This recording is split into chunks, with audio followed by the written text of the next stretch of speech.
Welcome to அகி classroom. இன்றைக்கி நம்ம என்ன பார்க்க போகிறோம்னா 4ஆம் வகுப்பு கணக்கு ஒர்க் புக்கோட ஆன்சர்ஸ் 3வது யூனிட் ஆன்சர்ஸ் பார்க்கலாம். அளவைகள் வந்து ஃபஸ்ட்டு கிலோகிராம் அளவுகளை கிராமாக மாற்றுக அப்படின்னு சொல்லியிருக்காங்க.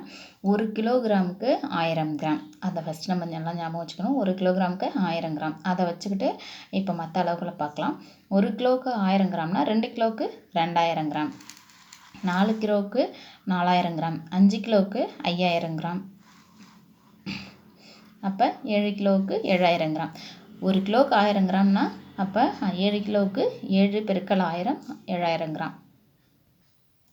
அடுத்து என்ன சொல்லியிருக்காங்கன்னா, முன்னாடி கிலோகிராம் கொடுத்து கிராமாக மாற்ற சொன்னாங்க. இப்போ கிராம் கொடுத்துட்டு கிலோகிராமாக மாற்ற சொல்லியிருக்காங்க. ஓகேவா? முன்னாடி கிலோகிராம் கொடுத்து கிராமாக மாற்ற சொன்னாங்கன்னா 1000ஆல் பெருக்கிக்கணும். இப்போ வெறும் சின்ன அளவு கிராமில் கொடுத்து கிலோகிராமை கேட்டாங்கன்னா 1000ஆல் வகுத்துக்கணும். ஓகேவா? அப்போ 1000 கிராம் 1 கிலோகிராம். அப்போ 2000 கிராம் வந்து 2 கிலோகிராம், 4000 கிலோகிராம் வந்து 4 கிலோகிராம், 7000 கிராம் 7 கிலோகிராம். ஓகேவா?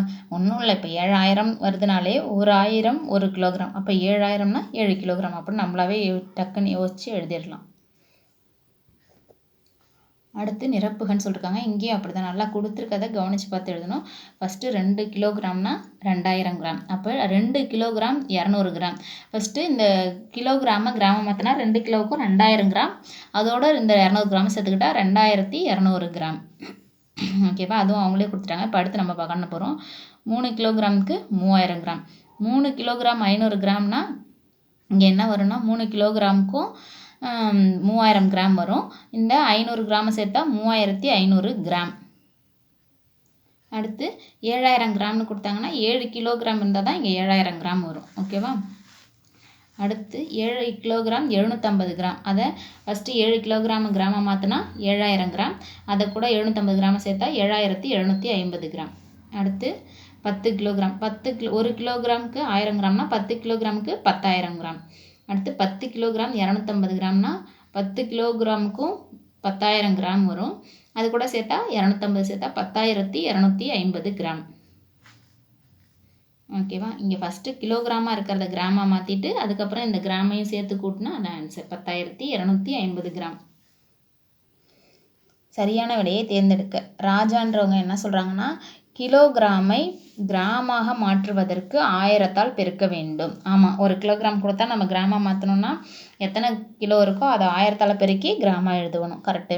அடுத்து சிவான்றவங்க சொல்கிறாங்க, கிலோகிராமை கிராமாக மாற்றுவதற்கு 1000ஐ கூட்ட வேண்டும். இல்லை, 1000ஐ வகுக்கணும். 1000ஆல் வகுத்தோதான் நம்ம 1000ஆல் பெருக்கணும் கிலோகிராமை கிராமாக மாற்றுறதுக்கு. இவங்க சொல்கிற ஸ்டேட்மெண்ட் தான் கரெக்டு. 1000ஐ கூட்டணும்னு வச்சுங்க. இப்போ 1 கிலோவுக்கு 1000 கிராம், அப்போ 2 கிலோவுக்கு 2 பெருக்கல் 1000 போட்டால் தான் அது 2000 கிராம் வரும். அந்த கிராமை கூட்டினோன்னா 1002 கிராம்னு ஆயிரும். அதனால் இது தப்பு. கிலோகிராமை கிராமாக மாற்றுவதற்கு 1000ஆல் பெருக்க வேண்டும். அந்த ஸ்டேட்மெண்ட் தான் கரெக்டு. அதே கிராம கிலோகிராம் மாற்றணும்னா 1000ஆல் வகுக்கணும். அப்போ இதில் யார் ஸ்டேட்மெண்ட் கரெக்டுனா ராஜா சொன்னது தான் கரெக்டு. அடுத்து, கார்த்தியின் அம்மா பூ வியாபாரம் செய்து வருகிறார். அவர் தனது விடுமுறை நாளில் அம்மாவின் கடையில் இருக்கும் பொழுது அம்மா 350 கிராம் அளவுக்கு எடைக்கற்களை எடுத்து தருமாறு சொன்னார். பின்வரும் எடைக்கற்களில் எவற்றை அவன் எடுத்து கொடுத்துருப்பான்? கார்த்தியோட அம்மா வந்து பூ வியாபாரம் செஞ்சுருக்காரு. அவங்களுக்கு லீவ் இருக்கக்குள்ள அவன் கடைக்கு போய் அவங்க அம்மாவுக்கு ஹெல்ப் பண்ணுவோம். அப்போது அவங்க அம்மா 350 கிராம் எடுத்துக்கொடுன்னு சொன்னால் அவன் எந்தெந்த கல்லெல்லாம் எடுத்து கொடுத்துருப்பாங்கன்னா 200 கிராம் 100 கிராம் 50 கிராம், இது 3 கல்லையும் தான் எடுத்து 350 கிராம் கொடுத்துருப்பாங்க. ஓகேவா? அடுத்து, 4 மாணவர்களிடம் கிராமை கிலோகிராமாக மாற்றும்படி கணக்குகள் கொடுக்கப்பட்ட பொழுது கீழ்கண்ட விடைகளை எடுத்தனர். எந்த விடை தவறானது? இதில் தவறான விடை தான் கேட்குறாங்க. 4 கிலோகிராம் 4000 கிராம், இது கரெக்டு. 3500 கிராம் 3 கிலோகிராம் 500 கிராம், இதுவும் கரெக்டு. அடுத்து 2 கிலோகிராம் 200 கிராம் வராது, 2 கிலோவுக்கும் 2000 கிராம் வரும், இதுதான் தப்பு. 10000 கிராம் வந்து 10 கிலோகிராம் தான் கரெக்டு தான். அப்போ இதுதான் தவறான விடை, அதனால் இதுதான் டிக் பண்ணணும். அடுத்து, ரவி தராசின் ஒரு தட்டில் 5 கிலோ 500 கிராம் கல்லினை வைத்தான். தராசின் மற்றொரு தட்டில் பின்வரும் எந்த பொருளை வைத்தால் தராசு சமமாக இருக்கும் அப்படின்னா 5500 கிராம் எடையுள்ள பெட்டி. ஏன்னா 5 கிலோவுக்கும் 5000 கிராம், இந்த 500 சேர்த்தா 5500 கிராம் எடையுள்ள பெட்டி. அடுத்து கூட்டி எழுத சொல்லியிருக்காங்க. முதல் இது ஃபஸ்ட்டு இதில் 500 கிராம் இருக்குது, அடுத்து 250 கிராம், ரெண்டையும் சேர்த்தா கிராம் அவங்களே கொடுத்துட்டாங்க 750 கிராம். அடுத்து ஒரு கொத்து திராட்சை வந்து 1 கிலோகிராம், அப்போ 2 கொத்து திராட்சை 2 கிலோகிராம், இதை ரெண்டையும் சேர்த்தா 3 கிலோகிராம். ஓகேவா? அடுத்து இந்த பரங்கிக்காயோட எடை வந்து 5 கிலோ, தர்பூசணியோட எடை 7 கிலோ, மொத்தமாக சேர்த்தா 12 கிலோ. ஓகேவா? அடுத்து இரு பப்பாளிகளின் எடை 3 கிலோகிராம் எனில் 9 கிலோகிராம் எடைக்குரிய பப்பாளிகளை வரைகன்னு சொல்லியிருக்காங்க. 2 பப்பாளி 3 கிராம்னா 3 கிலோகிராம்னா நம்ம 9 பப்பாளிக்கு எப்படின்னா இப்போது 2 சேர்ந்தா 3 கிலோகிராம், அப்போ அடுத்த 2 வரைஞ்சா 6, அடுத்த 2 வரைஞ்சா 9 கிலோகிராம் வந்துடும். இப்போ மொத்தமாக சேர்த்தா நம்மள்ட்ட எத்தனை பப்பாளி இருக்குன்னா 9 கிலோகிராம் பப்பாளி இருக்குது. இதில் நம்ம 4 மட்டும் வரைஞ்சா போதும், ஆல்ரெடி 2 இருக்கிறதுனால இதோட சேர்த்து தான் 9 கிலோகிராமுக்கு வரைய சொல்லியிருக்காங்க. ஓகேப்பா? அடுத்து கூட்டுகனா நம்ம இப்போ சாதாரணமாக கூட்டுற மாதிரி தான். நம்ம நம்பரை ஃபஸ்ட்டு கூட்டிக்கிறோம். 5யும் 0வும் கூட்டினா 5, 2 3 கூட்டினா 5, 6 2 கூட்டினா 8, 2 6 கூட்டினா 8. அடுத்து அதே மாதிரி தான் 8 6 கூட்டினா 14க்கு 4, மீதி 1 மேலே போட்டுக்கிறோம். 4 1 5, 5 4 4 1 5, 5 5 10க்கு 0, 1 மேலே போட்டுக்கிட்டு 1 3 4, 4 4 8, 8 5 13. ஓகேவா? நம்ம எப்போவும் சாதாரணமாக எப்படி கூட்டுவோமோ அதே தான், கிலோகிராம் கிராம்னு பார்த்து பயந்துடாதீங்க. அடுத்து 0 0 5, 3 கூட்டினா 5, அடுத்து 5 4 9, 3 2 5, 5 1 6, அடுத்து 8 5 13, 3 16, அடுத்து 0 5 5 கூட்டினா 10, 10 இங்கே 1 வச்சுட்டா 4 2 6, 6 4 10, 10 கூட 1 சேர்த்தா 11க்கு 1, 1 போட்டுட்டோம். 3 3 6, 6 5 11க்கு 1, அந்த 1 இங்கே போட்டுக்கணும். இங்கே 11 வந்தால் நம்ம இங்கே முன்னாடி 1 போட்டுக்கலாம். சரியா? 1 5 5 6 11, 11 7 18. சரியான விடையை தேர்ந்தெடுக்க. 450 கிலோகிராம் 250 கிராம் ப்ளஸ் 375 கிலோகிராம் சேர்க்க சொல்லியிருக்காங்க. இப்போ நல்லா பாருங்கள், ஃபஸ்ட்டு கிராமில் இருக்கிறது கிலோகிராமில் இருக்கிறது 450 தான், அது கூட தான் 375 சேர்க்கணும். அப்படி சேர்த்தா 825 கிலோகிராம் 250 கிராம். அடுத்து 557 கிலோகிராம் ப்ளஸ் 304 கிலோகிராம், இது ரெண்டையும் சேர்த்தோன்னா நமக்கு என்ன வரும்னா 861 கிலோகிராம். அதை டிக் பண்ணிக்கோங்க, எடுத்து எழுதிக்கோங்க. அடுத்து ராமுவின் தந்தை 4 கிலோகிராம் தக்காளி வாங்கி வந்தார். ராமோட அப்பா 4 கிலோகிராம் 50 கிராம் தக்காளி வாங்கி வந்தார். அவரின் அண்டை வீட்டார் மேலும் வந்து 1 கிலோகிராம் 500 கிராம் தக்காளி கொடுத்தாங்க. அப்போ ரெண்டையும் சேர்த்தோன்னா இந்த 4 கிலோவும் 1 கிலோ சேர்த்தா 5 கிலோ, இந்த 500 கிராம் 50 கிராம் சேர்த்தா 550 கிராம், 5 கிலோ 550 கிராம்.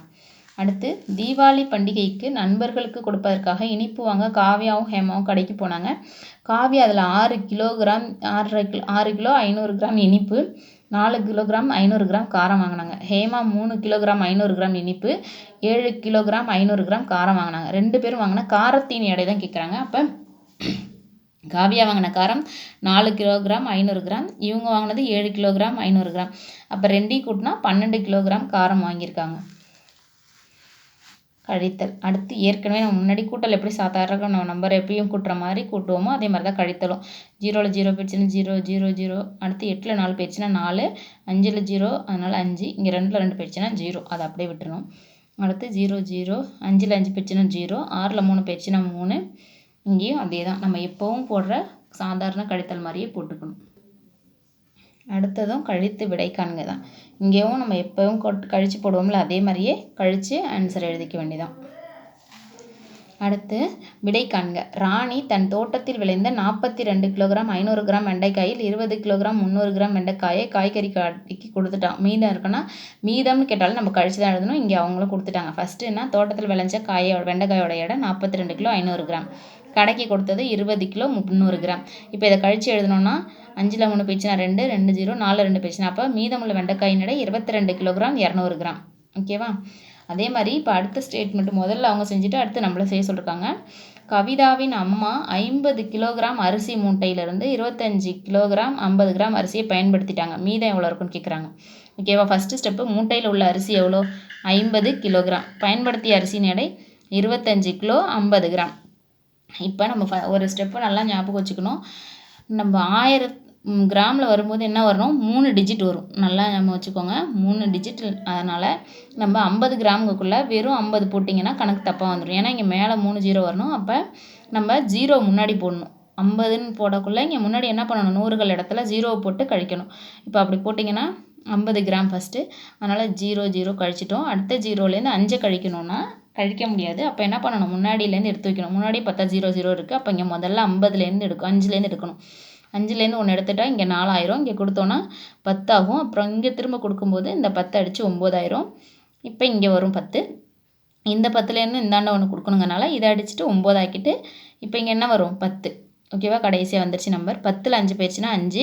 இங்கே என்ன இருக்குது, 9 இருக்குது. இங்கே எந்த நம்பரும் 0 தான் இருக்குங்கனால 9 அப்படியே போட்டுக்கிறோம். அடுத்து இங்கே என்ன இருக்குன்னா 9. 9ல் 5 போய் கழிச்சிட்டோன்னா 4. 4ல் 2 போயிடுச்சுன்னா 2. அப்போ மீதமுள்ள அரிசியின் எடை 24 கிலோகிராம் 950 கிராம். இதில் ஒரே ஒரு ஸ்டெப் ஒன்று மட்டும் தான் நல்லா ஞாபகம் வச்சுக்கணும். கிராம் வந்து வெறும் 50 கிராம் கொடுத்தாங்கன்னா நம்ம என்ன பண்ணிடுவோம், டக்குன்னு வெறும் 50ன்னு போட்டுருவோம். 50ன்னு போட்டால் இது என்னவாயிரும்னா பின்னாடி நம்ம 0 சேர்ப்போம். அப்போ சேர்த்துறோன்னா அது 500 கிராம் ஆயிரும். ஆனால் வெறும் 50 கிராம்னு கொடுத்தாங்கன்னா முன்னாடி ஒரு 0 சேர்த்து தான் நம்ம எழுதணும் கிராமில் எழுதும்போது. ஏன்னா இது 3 இலக்கத்தில் இருக்கும்ல, இங்கே 200 300ன்னு 3 இலக்கத்தில் வரதுனால இந்த 100களில் எதுவும் இல்லை. அதனால் வெறும் 50 கிராமுக்குள்ளே முன்னாடி 0 சேர்த்து எழுதுனீங்கன்னா கணக்கு கரெக்டாக வந்துடும். அடுத்து அகமது தராசின் ஒரு தட்டில் 2 கிலோ 500 கிராம் எடைக்கற்களை வைத்தால் ஒரு தட்டில் 1.5 கிலோ உப்புனை வச்சுருக்காங்க. இன்னும் எவ்வளோ வச்சா சராசமாக இருக்குன்னா 1000 கிராம். அதாவது இன்னும் 1 கிலோ வச்சா சரியாக இருக்கும். அடுத்து பிரியாவுக்கு 2 கிலோகிராம் தக்காளி தேவைப்பட்டது. காய்கறி கடையில் 1 கிலோ 750 கிராம் தக்காளி இருந்துச்சுன்னா அதனை வாங்கிய பிரியா மீதியை தள்ளுவண்டி கடையில் வாங்கினாங்க. ஒரு 2 கிலோ தக்காளி வேணும், ஆனால் அவங்களுக்கு 1.25 கிலோ தான் கிடச்சிது. மீதி எவ்வளோ இருக்கும், 250 கிராம் தேவைப்படும். ஓகேவா, அது தள்ளுவண்டி கடையில் வாங்கிட்டாங்க. அடுத்து அமுதன் ஒரு கத்திரிக்காய் வியாபாரி. இன்றைக்கி காலையில் விற்பனைக்காக 25 கிலோ கத்திரிக்காய் எடுத்து வந்தார். மாலை விற்பனை முடிஞ்சதும் மீதி எவ்வளோ இருந்ததுன்னா 5.5 கிலோ இருந்துச்சு. அப்போ அவர் எவ்வளோ விற்றுருப்பார் அப்படின்னா, இப்போ 25ல் 5 போயிடுச்சுன்னா 20. அதுலேயும் ஒரு 500 கிராம் இருந்ததுன்னா அப்போ 19.5 கிலோ 19 கிலோகிராம் 500 கிராம் இருக்கும் மீதி. ஓகேவா, அவர் விற்ற கத்திரிக்காய் 19 கிலோகிராம் 500 கிராம். இப்போ இந்த பொருளோட எடை எதில் வரும் அப்படின்னு பார்த்தா, பென்சில் வந்து கிராம் கணக்கில் தான் வரும்.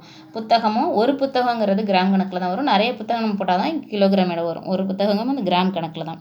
அடுத்து தக்காளி, இது ஆப்பிள் கிலோகிராம் தான். சேரும் கிலோகிராம். கம்மல் கிராம் கணக்கு. இது தக்காளி கிலோகிராம் தான். இது ஏலக்காய் கிராம் கணக்கில் தான். அரிசி கிலோகிராம்.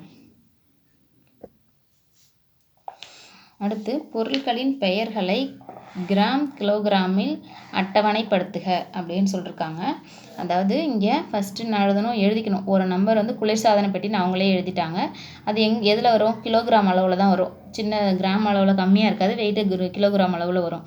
அடுத்து நகம் வெட்டிங்கிறது அது கிராம் கணக்கில் தான் வரும். அது அவ்வளோதான். சின்ன சின்ன பொருளெல்லாம் நம்ம என்ன அது கிராமாலே அளந்துடலாம். அதிக எடை உள்ள 1000 கிராமுக்கு மேலே போச்சுன்னா அது கிலோகிராமில் தான் இணைக்கணும். அதே மாதிரி இன்னும் வேறு என்ன பொருள் இருக்குது, மேசை இருக்குது, அது கிலோகிராம் கீழே வரும், கிலோகிராமால் அளக்கணும். அடுத்து மாணவர், நம்மளோட வெயிட்டும் கிலோகிராமில் தான் நம்ம சொல்லுவோம். அடுத்து தர்பூசணியும் வெயிட்டாக இருக்கும், கிலோ கணக்கில் தான் போடலாம். அதே கிராம் அளவுகள் அளக்கக்கூடியது காதணி, ரோஜாப்பூ கிராம் கணக்கில் தான் போடுவோம். அடுத்து அலைபேசி, அதுவும் கிராம் கணக்கில் தான். ஓகேவா. அடுத்து உனக்கு பிடித்த பொருட்களின் பெயர்களை எழுதி அவை கிராம் அளவா கிலோகிராம் அளவான்னு எழுத சொல்லியிருக்காங்க. ஃபஸ்ட்டு ஆப்பிள் வந்து கிலோகிராமில் போடுவோம், அதனால் கிலோகிராமில் டிக் பண்ணிருக்கோம். மிட்டாய் வந்து கிராம் கணக்கில், அதனால் கிராமில் டிக் பண்ணிருக்கோம். அடுத்து பட்டம் எல்லாம் நமக்கு எல்லாருக்கும் பிடிக்கும் தானே, அதனால் பட்டம் எழுதி அது பேப்பருங்கனால கிராம் அளவில் தான் வரும். அடுத்து வண்ண பென்சில், கலர் பென்சில் பிடிக்கும் தானே, அதுவும் கிராம் அளவில் தான் வரும். கொய்யாப்பழம் வந்து கிலோகிராம் அளவில். அடுத்து மல்லிகை வந்து கிராம் அளவில் தான். ஓகேவா. அடுத்து சரியான விடையை தேர்ந்தெடுக்க. சரியான கூற்று, இந்திரா வந்து என் எடை தோராயமாக 2000 கிராம் இருக்கும். 2000 கிராம்னா 2 கிலோகிராம் தான். நம்ம எடை 2 கிலோலாம் இருக்க மாட்டோம். பிறக்கிற குழந்தைங்களே 3 கிலோக்குள்ளே இருக்கும். அதனால் இது தப்பு. சாரா என் எடை தோராயமாக 20 கிலோ இருக்கும். இது கரெக்டு. அடுத்தது வினோத், என் எடை தோராயமாக 70 கிலோ இருக்கும். 70 கிலோ நம்மளாம் இருக்க மாட்டோம் குழந்தைங்களாம், அதனால் இது தப்பு வரும். அடுத்து அரசு, என் எடை தோராயமாக 1000 கிலோகிராம் இருக்கும். 1000 கிலோகிராம் யாரும் இருக்க மாட்டோம் நம்ம, அதனால் இதுவும் கிடையாது. நம்ம எடை தோராயமாக எவ்வளோ இருக்கும், 20 கிலோகிராம். வினோத் வந்து என் எடை தோராயமாக 70 கிராம் தான் இருக்கும்னு சொல்கிறான். 70 கிராம், கிலோகிராம்னா கூட இருக்கலாம், 70 கிராம் இருக்குங்கனால இதுவும் இல்லை. ஆன்சர் வந்து இதுதான். சாரா என் எடை 20 கிராம் தான் நம்ம இருப்போம். ஓகேவா, அதனால் அதுதான் சரியாக வரும். அதாவது ஸ்டூடெண்ட், நீங்கள் மாணவர்கள்லாம் 20 கிலோகிராம் இருக்கலாம். அதனால் இது 20 கிலோகிராம் இருக்குங்கிறது சரியான ஸ்டேட்மெண்ட். அடுத்து தராசை உற்று நோக்கி சரியான கூற்றை தேர்ந்தெடுக்க. 1 கிலோகிராம் வந்து ஒரு பப்பாளி இருக்குது. அப்போ ஒரு பப்பாளிக்கு 5 ஆப்பிள் வருது. 1 கிலோகிராமுக்கு 5 ஆப்பிளினுடைய எடை தோராயமாக 1 கிலோகிராம். அப்போ அதுதான் ஸ்டிக் பண்ணணும். சௌமியா தன் வீட்டு ரோஜா பூந்தொட்டியை தூக்கி பார்த்ததும் கூறிய சரியான கூற்று என்னவா இருக்கும்னா, பூந்தொட்டி 2 கிலோ இருக்கும். ஓகேவா? அதனால தான் தூக்கி முடியுது. 20 கிலோ இருந்தாலும் சிரமமாக இருக்கும். 20 கிராம் இருந்தால் ரொம்ப வெயிட் கம்மியாக இருக்கும். 2 கிராமும் கிடையாது. 200 கிலோ இருந்தால் தூக்கவே வைக்காது. அப்போ 2 கிலோகிராம் இருக்குங்கிறது தான் சரியான விடை. அடுத்து திராட்சை தோட்டத்தில் காவ்யா 4 கிலோகிராம் 250 கிராம் திராட்சையும் திவ்யா 2 கிலோகிராம் 900 கிராம் திராட்சையும் பறித்தனர். அப்படின்னா சரியான கூற்று என்ன வரும்னா, காவ்யான்றது திவ்யாவோட 1 கிலோகிராம் திராட்சை அதிகமாக பறித்தார். தோராயமாகன்னு சொல்கிறாங்க. தோராயமான கொஞ்சம் கூட குறைய இருக்கலாம், ஆனால் 1 கிலோகிராம். ஓகேவா? அதனால் இதுதான் கரெக்டான ஸ்டேட்மெண்ட். அடுத்து நானே செய்வேன். சரியான விடையை தேர்ந்தெடுத்து கடைசியாக கொடுக்கப்பட்டுள்ள விடைத்தாளில் நிழலிடுக. 8 கிலோகிராம் 500 கிராம் 3 கிலோகிராம் 250 கிராம் இது ரெண்டையும் கூட்டி போட்டுக்கணும். கூட்டி போட்டிங்கன்னா 11 கிலோகிராம் 750 கிராம் வரும். அடுத்தது 59 கிலோகிராம் 980 கிராம் கழித்தல் 28 gram 930 gram equal to A kilogram B gram எனில் ஏபியின் மதிப்பு ஒன்றுமே இல்லை. இது ரெண்டையும் கழிச்சிட்டு வர்ற நம்பரை ஃபஸ்ட்டு வர நம்பர் 31 வரும். 31 கிலோகிராம் அடுத்து 50 கிராம் வரும். அதை அப்படியே டிக் பண்ணிக்கணும். அடுத்து மகிழினியின் எடை 30 கிலோகிராம் 700 கிராம். அவள் தன் நாய்க்குட்டியுடன் எடை பார்க்கும்போது கருவியில் ஏறி நின்ற போது எடை 35 கிலோகிராம் 750. அவள் மகிழினிங்கிற பொண்ணோட எடை வந்து 30 கிலோ 700 கிராம். அவள் நாய்க்குட்டியோட ஏறினும்போது 35 750 கிராம்னு காட்டுச்சு. அப்போ என்ன நாய்க்குட்டியோட எடை எவ்வளோன்னா, அவள் எடையில் கிலோகிராமில் 5 கிலோ ஏறி இருக்குது, கிராமில் 80 கிராம் ஏறி இருக்குது. அப்போ அதனால் அவங்க நாய்க்குட்டியோட விலை என்னாச்சு, எடை என்னதுன்னா 5 கிலோகிராம் 80 கிராம். அடுத்து சிந்து 450 கிராம் கேரட் 600 கிராம் தக்காளி மற்றும் 3 கிலோகிராம் 500 கிராம் பீட்ரூட் வாங்கினாள். அப்படின்னா மொத்த காய்கறி எவ்வளோ வாங்கியிருக்கான்னா, ஃபஸ்ட்டு 450 கிராம் கேரட்டு, அடுத்து 600 கிராம் தக்காளி 3 kilo 500 gram beetroot 3 கூட்டினீங்கன்னா 5 4 10 15 5 1 4 kilogram 550 gram. அடுத்து ஜான்சி 4 கிலோகிராம் 500 கிராம் அரிசி 1 கிலோகிராம் 550 கிராம் கோதுமை மாவு 3 கிலோகிராம் சர்க்கரை வாங்கினாங்கன்னா மொத்தம் எவ்வளோ வாங்கியிருப்பான்னா 4 கிலோ 550 கூட்டினோன்னா 3 5 5 10க்கு 0 மீதி 1 5 6 9 கிலோகிராம் 50 கிராம் அவளோட மொத்த எடை வாங்கினது. அடுத்து வீட்டிற்கு வண்ணம் பூச 3 கிலோகிராம் 450 கிராம் வெள்ளை வண்ணப்பூச்சும் 10 கிலோகிராம் 275 கிராம் சிவப்பு வண்ணப்பூச்சும் வாங்கி ஒன்றாக கலக்கப்பட்டுள்ளது. மொத்த வண்ணப்பூச்சின் எடை வந்து இதை ரெண்டையும் கூட்டினோம்னா சேர்த்தோன்னா ஃபஸ்ட்டு 0 5 5 7 5 7 12க்கு 2 1 5 2 7 இப்போ 3 13 கிலோகிராம் 725 கிராம். இதுதான் சரியான ஆன்சர். ஒரு காலை குடுவையின் எடை 325 கிராம். அதில் 2 கிலோகிராம் 350 கிராம் நல்லெண்ணெய் நிரப்புனாங்க. தற்போது அந்த குடுவையின் எடை என்ன? ஒரு குடுவை ஒரு பாட்டில்னு வச்சுக்கோங்களேன். என்ன அந்த குடுவைக்கு 325 கிராம் தான். அதில் இப்போது 2 கிலோகிராம் 350 கிராம் நல்லெண்ணெய் ஊற்றுனாங்கன்னா ரெண்டையும் சேர்த்துக்கணும். ரெண்டையும் சேர்த்திங்கன்னா என்ன வரும்னா 2 கிலோகிராம் 350 கிராமையும் 325 கிராமையும் கூட்டினீங்கன்னா 2 கிலோகிராம் 675 கிராம். அடுத்து ஒரு பெட்டியில் 50 கிலோகிராம் ஆப்பிள்கள் உள்ளன.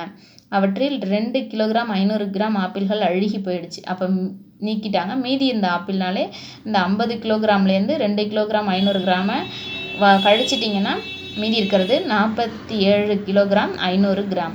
அடுத்து குமரனின் அம்மா மலர் சந்தையிலேருந்து 8 கிலோகிராம் 750 கிராம் அளவுள்ள மல்லிகை பூக்களையும் 3 கிலோகிராம் 250 கிராம் அளவுள்ள முல்லைப்பூக்களையும் வாங்கினார். அதில் 4 கிலோகிராம் 300 கிராம் அளவுள்ள மல்லிகை பூக்களை வந்து தன் தங்கைக்கு கொடுத்துட்டா. அப்போ குமரனின் அம்மாவிடம் மீதமுள்ள பூக்களின் மொத்தம் எடை. அதாவது முதல்ல இவங்க வந்து என்ன பண்ணுறாங்க, இந்த 8 கிலோகிராம்லேருந்து 750லேருந்து அதுக்கப்புறம் இது ரெண்டையும் கூட்டிட்டு அதுலேருந்து 4 கிலோகிராம் 300 கிராம் கழிச்சிட்டோன்னா மீதி எவ்வளோ வரும், 7700 கிராம். ஓகேவா? இப்போ இப்படியும் கூட போடலாம். 8 கிராம் 750 கிராம்லேருந்து 4 கிலோ 300 கிராம் கழிச்சிட்டிங்கன்னா மீதி 5 4 கிலோ 450 கிராம் கூட 3 கிலோ 250 கிராம் கூட்டினீங்கன்னா 5 5 10க்கு 7 அப்போ 7700 கிராம் ஆன்சர் வரும். அடுத்து ஒரு மூட்டையின் தோராய எடை தோராயமாக எவ்வளோ இருக்குன்னு கேட்டிருக்காங்க. ஃபஸ்ட்டு முட்டையின் தோராயமாக எடை, ஒரு முட்டை நம்ம சாப்பிடுவோம்ல அந்த முட்டை எவ்வளோ இருக்குன்னா தோராயமாக 600 கிராம் இருக்குன்றாங்க. 60 கிலோ இது கிடையாது, கண்டிப்பாக கிலோகிராமில் வராது. முட்டை தோராயமாக ஒரு கிராம் கணக்கில் தான் வரும். அதனால் அது 6 கிராம் வராது, 60 கிராம் வரும். ஏன்னா உள்ள அந்த தண்ணி மாதிரி இருக்குல்ல நம்ம, அதனால் இது என்ன வரும், ஒரு முட்டையின் எடை 60 கிராம் இருக்கும். அடுத்தது இப்போ நம்ம டிக் பண்ண ஆன்சர்ஸ் எல்லாம் எடுத்து இது மாதிரி ஷேர் பண்ணிக்கோங்க. தேங்க்யூ.